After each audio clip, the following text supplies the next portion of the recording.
This is the Neotech NT8233D Pro, and I'm going to try to take the hold button and extend it so that I can have an external hold button. I have the meter taken apart. There's 3 contacts. One's common, one of them's for the hold function, and one of them's for the backlight, so I have to figure out which one's common and which one's hold. Determine this trace right here is hold, and then this side of this capacitor is the common pin.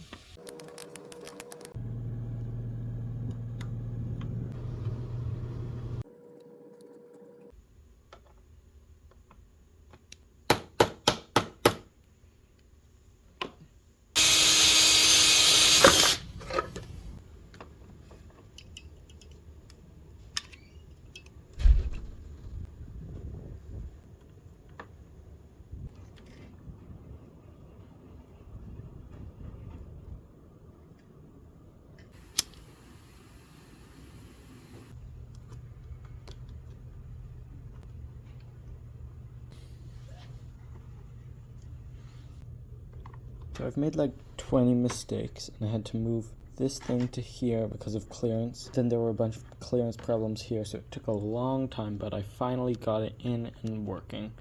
So now I will have to solder on the LED backlight. Okay, I got the backlight soldered up, so now it's time to put the case back on and hope it all fits.